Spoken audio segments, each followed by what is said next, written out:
यमकेश्वर विधानसभा क्षेत्र एक ऐसा क्षेत्र है जो कि सिर्फ बीजेपी या कांग्रेस के लिए नहीं जाना जाता, बल्कि ये क्षेत्र योगी का भी क्षेत्र है। जी हाँ, यूपी के मुख्यमंत्री योगी आदित्यनाथ भी इसी विधानसभा क्षेत्र से आते हैं और मेरे साथ इस वक्त बीजेपी की ओर से कैंडिडेट रेणु बिष्ट जी मौजूद हैं।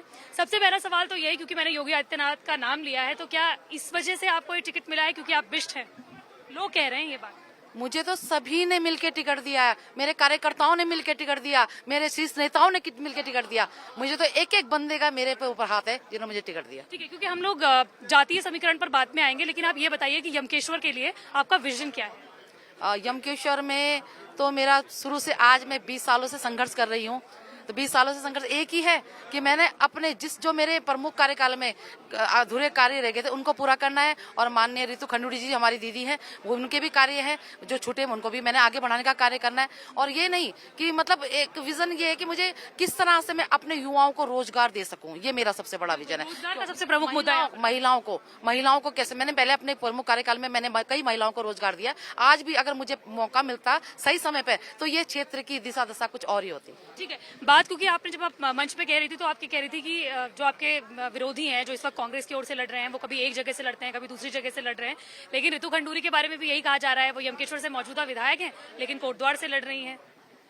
एक्चुअली क्या है कि अब वो तो ठीक है, पार्टी ने उनको लड़ी नहीं है, उनको लड़वाया है, वो उनकी नहीं है। अब ऐसा पार्टी जहाँ फेंकेगी तो डालेगी वो कि जब लड़ने जाओ तो वो तो लड़ेंगी ना, ऐसा नहीं। उन्हें तो यही लड़ना था उनको, मगर क्या कुछ समीकरण ऐसे थे कि पार्टी वो तो वही जाने की क्या था कि जो मतलब मुझे टिकट मिला है और उनको वहां से मिला है, तो हमें तो अपनी हर जगह से सीट जितानी है ना, तो इसमें कोई बड़ी बात नहीं। मगर हाँ, कोई जबरदस्ती अपना कब्जा जमा रहा है तो वो कब्जा वो आप देख ही लीजिए कि उनके लिए सीट है पर वो नहीं है, लड़ना चाहते है ना। तो ये हम लोग नहीं, हम लोग उनमें से है। मेरा तो शुरू से सिद्धांत रहा है, मैंने तो आपसे मन से भी इस बात को कहा कि अगर मैं चुनाव लड़ूंगी तो यमकेश्वर से लड़ूंगी, अगर नहीं लड़ूंगी तो मैं कहीं से चुनाव नहीं लड़ूंगी। आपने अपने जो तमाम पोस्टर्स है उसमें देख रहे हैं कि आपने यमकेश्वर की बेटी जो है वो लिखा हुआ है, क्यों?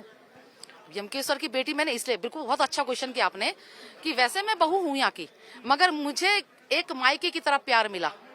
मुझे बहू की तरह प्यार नहीं मिला, मुझे मायके की तरह प्यार मिला। मुझे अपने घर में लोगों ने खाना खिलाया, सोने को दिया, पूरे साल भर तक सोने को दिया, हर जहां भी जाती मुझे गले लगा करके थे। ऐसे तो प्यार बेटी को ही मिलता है ना मायके में, इसलिए मैंने बेटी बोला, क्योंकि मुझे कभी महसूस नहीं हुआ कि मैं यहाँ की बहू हूँ, कि मुझे इतना प्यार मिला कि मुझे बेटी होने का गर्व होता है कि मैं यहाँ की बेटी। बात करें इस बार के विधानसभा चुनाव में कैसा रिस्पॉन्स आपको मिल रहा है इस वक्त? अपनी जीत के लिए कितनी आश्वस्त हैं आप? मैं तो कहूँ अभी तो मेरे तो सभी कह रहे हैं, मगर ये मेरा जिस तरह से प्यार बहुत, मैं तो ये डर रही थी कि शायद मैं इनसे थोड़ा कम्युनिकेशन गैप हो गया, तो मैंने सोचा कि मैं नहीं, उन्होंने मुझे इतना प्यार दिया, मैं जहाँ जा रही हूँ तो मुझे ऐसा लग रहा है कि कहीं मेरे से झूठ तो नहीं बोल रहे, मगर बहुत अच्छा प्यार मिल रहा है। और मुझे पूरी उम्मीद है कि मेरी जनता मुझे इस बार मुझे विधायक पद में। आपके लिए अनिल बलूनी जी खुद आए हैं चुनाव प्रचार करने के लिए, तो मुझे लगता है कि आपको कहीं ना कहीं ये भी है या सभी लोगों के लिए ये है कि यमकेश्वर जो है वो काफी ज्यादा इंपॉर्टेंट सीट है, क्योंकि 20 साल तक जो है वो बीजेपी का यहाँ पर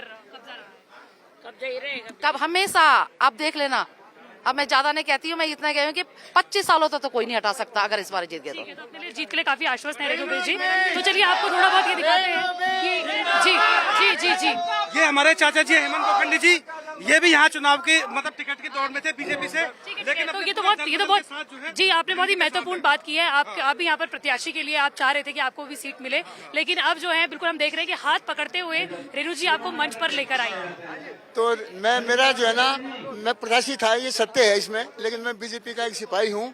और मैंने जिस दिन ज्वाइन की थी बीजेपी, उस दिन मैंने कहा था कि अगर मुझे बीजेपी से टिकट मिलेगी तो मैं इलेक्शन लड़ूंगा, नहीं मिलेगी तब भी तन मन धन से कोई भी प्रत्याशी होगा बीजेपी का। रेणु जी की जीत के लिए कितने आश्वस्त हैं? पूर्णतः आश्वस्त हूँ। मैं हेमंत बोखंडी संस्थापक अपना भरोसा फाउंडेशन का पूर्णतः हूँ, और रेणु बिष्ट जी को अपनी बहन को जीत के ही ले जाएंगे। 2 साल से काम कर रहे हैं यहाँ पर चाचा जी, और यहाँ पर जो मतलब कन्यादान होता है 5100 रुपए का, वो किसी का घोड़ा मर गया उसको मदद देते हैं, राशन पानी बांटे, ऑक्सीजन कंसंट्रेटर बांटे, यहाँ पर हर तरह की सेवा 2-3 साल से चाचा जी। ठीक है, तो यहाँ पर देखिए रेणु बिष्ट जो है वो इस वक्त यमकेश्वर से बीजेपी की ओर से प्रत्याशी हैं, और आपको दिखा दें कि ये जो मंच है ये खासतौर पर रेणु बिष्ट के लिए लगा था, जिसमें सांसद अनिल बलूनी जो है वो भी आए थे, और जिस बारे में हम बात कर रहे थे कि रेणु बिष्ट जो है वो अपने आप को यमकेश्वर की बेटी जो है वो खासतौर पर कहती हैं। डाडा मंडी का इलाका है जिस वक्त हम आपको यहाँ पर लेकर आए हैं, जहाँ पर रेणु बिष्ट ने तमाम